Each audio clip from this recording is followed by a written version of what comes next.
Bonjour, il y a un thème qui me tient à cœur, c'est la réflexion par rapport à LFI et le Rassemblement national, la France qui passe de deux à trois religions. Et je vais essayer de le démontrer.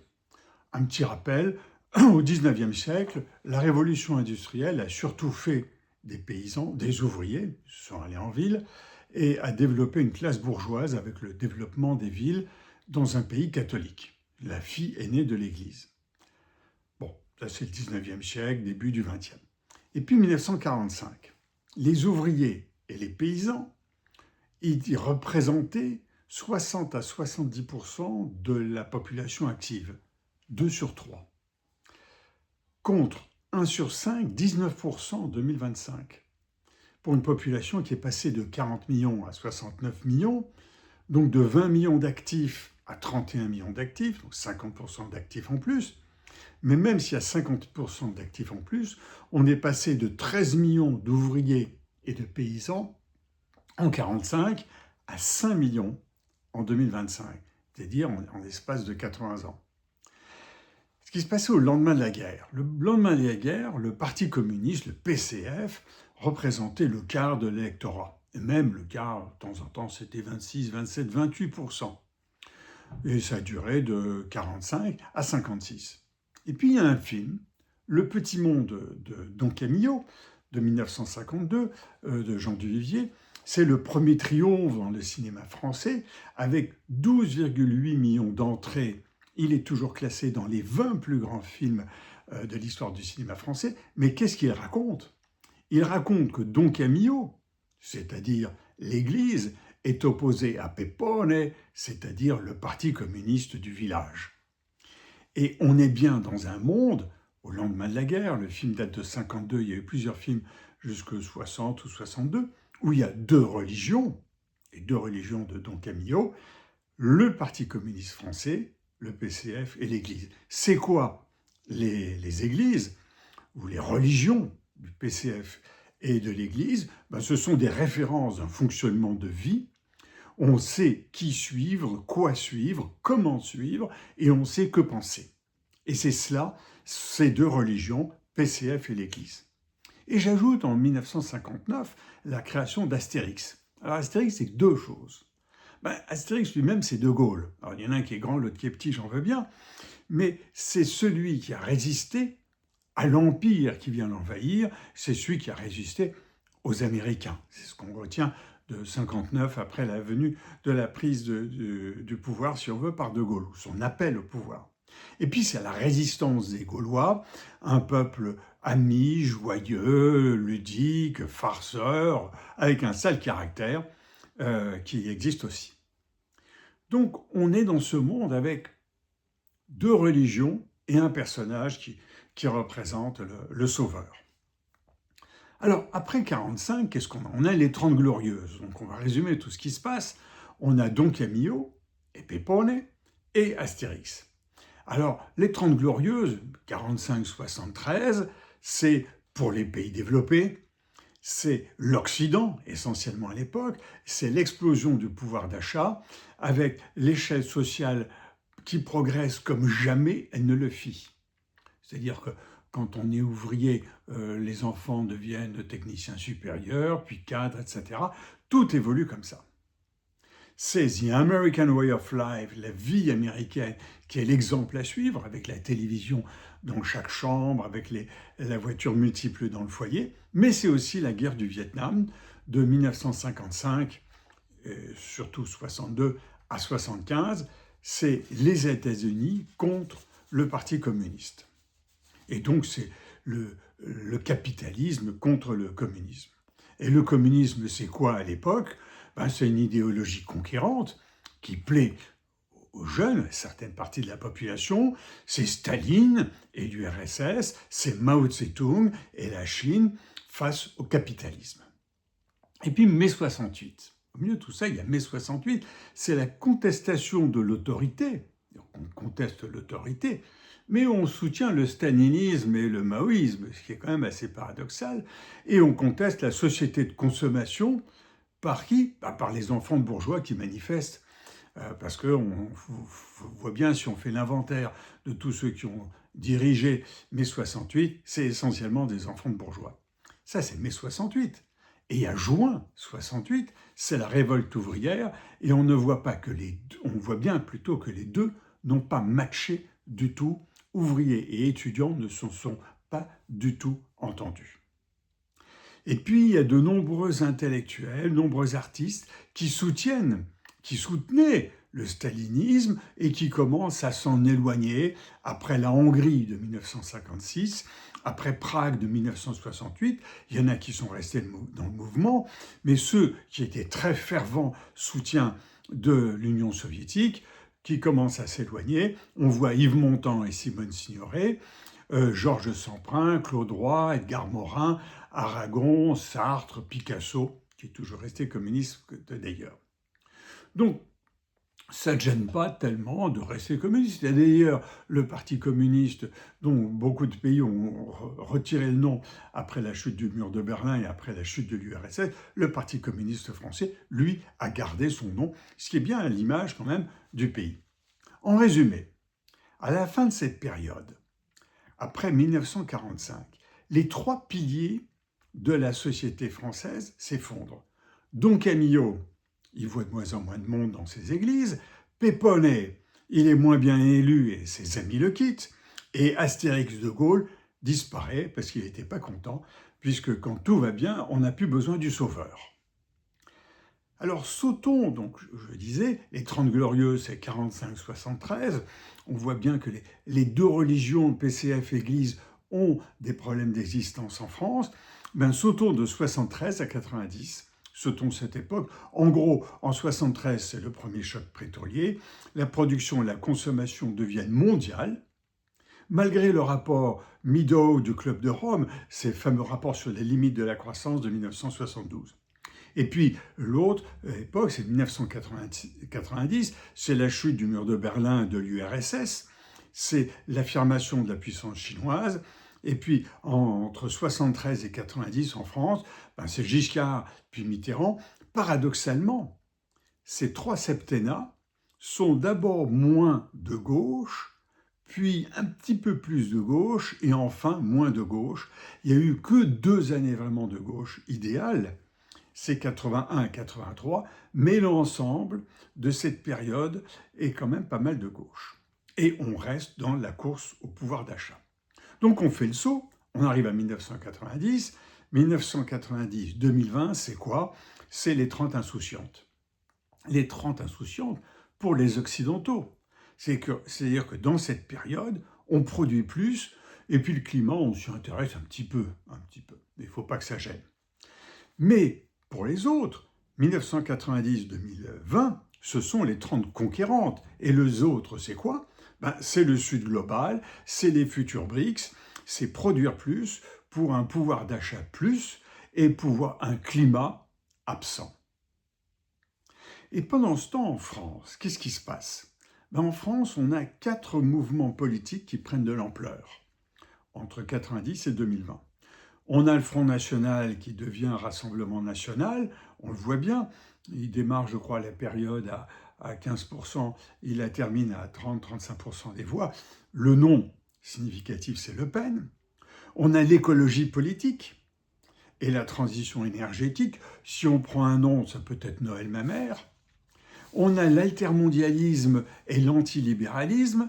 Si on prend un nom, c'est José Bové. Et puis on a ceux qui sont pour la fin des clivages traditionnels avec Jean-Luc Mélenchon et Emmanuel Macron. Donc qu'est-ce qu'on a?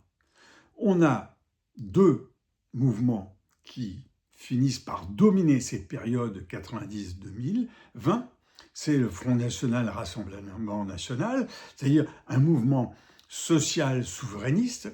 Au propre comme au figuré, c'est l'Église au milieu du village, puisqu'il y a un Front catholique au Front National, au Rassemblement National, et puis un électorat de la France périphérique, c'est-à-dire la France des villages et de la périphérie des villes. C'est un électorat ouvrier, un électorat d'employés du service privé. En fait, la la faucille, le marteau du Parti communiste français est parti au Rassemblement national. L'autre côté, il y a quoi? Alors l'autre côté, on verra qu'on peut en hésiter sur la définition. On a la France insoumise, avec un nom qui a évolué, c'est Mélenchon, c'est une gauche radicale, très radicale.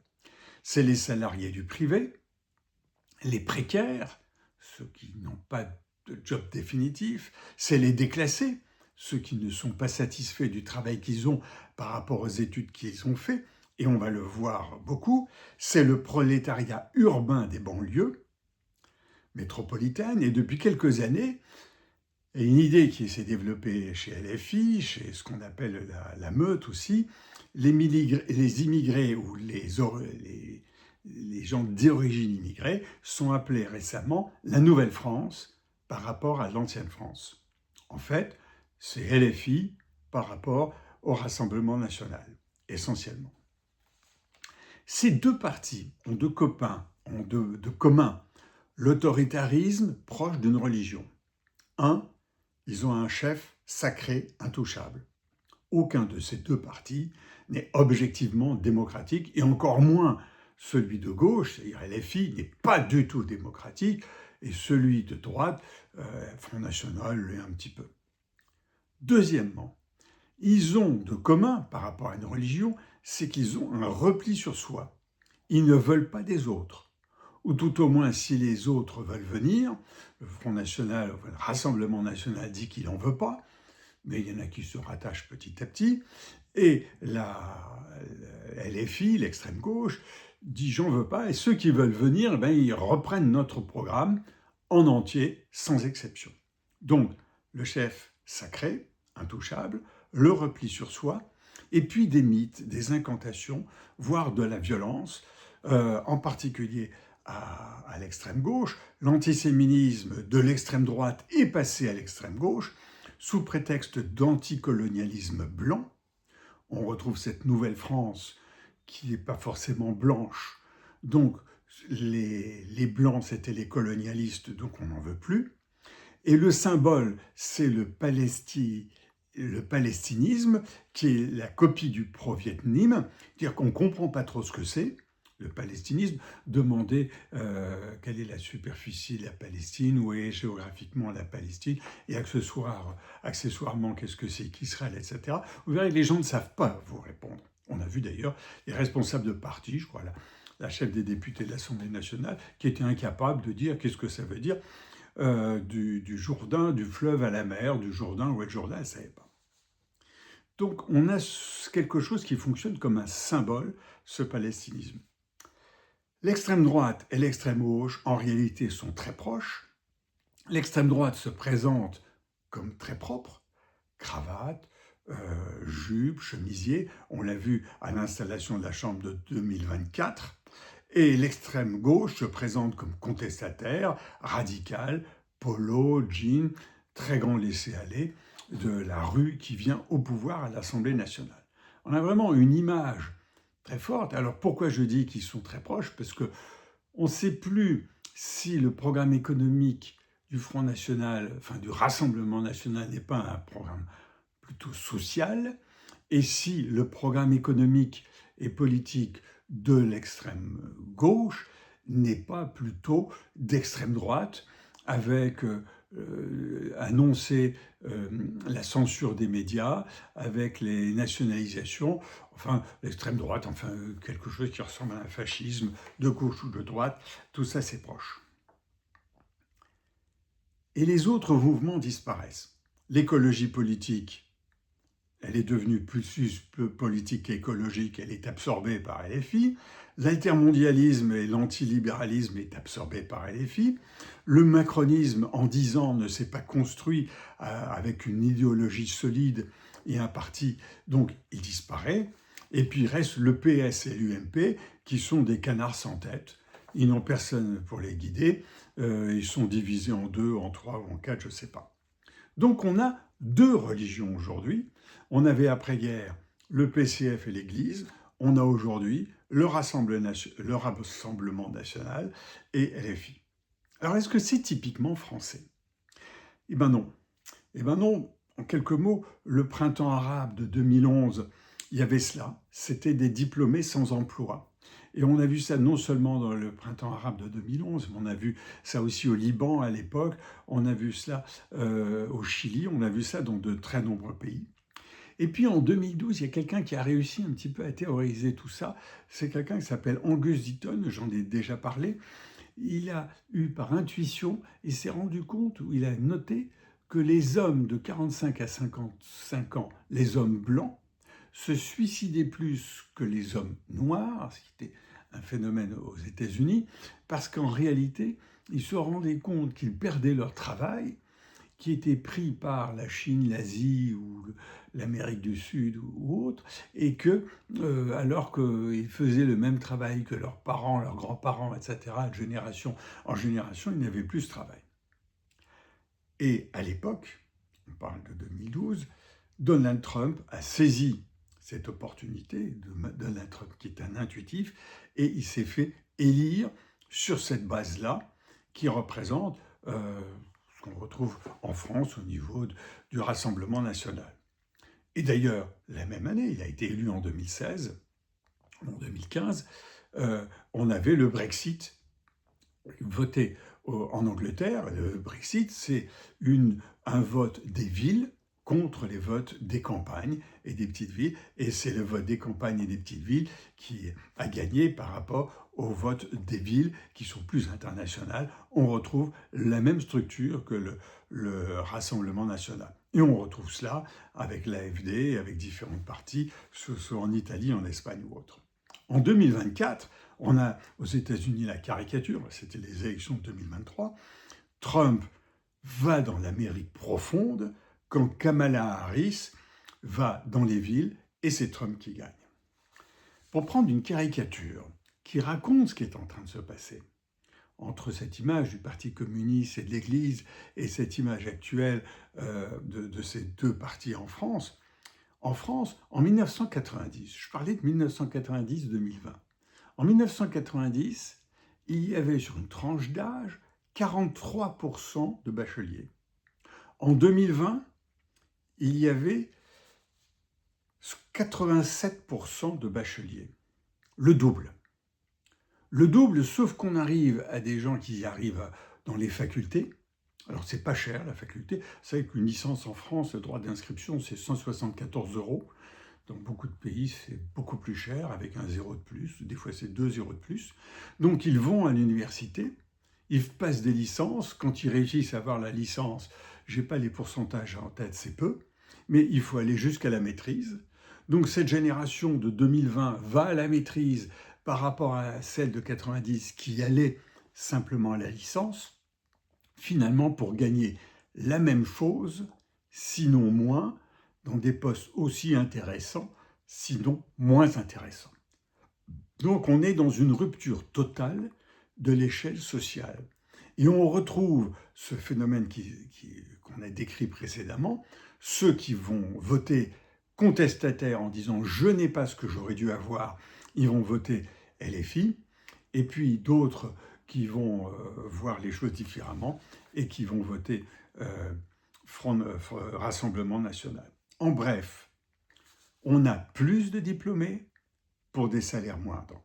Et on a, pour compléter, une chose que j'ai souvent dite depuis, je ne sais pas si c'est 10 ou 15 ans, un immobilier plus cher. L'immobilier, les dépenses de logement deviennent les premières dépenses du foyer.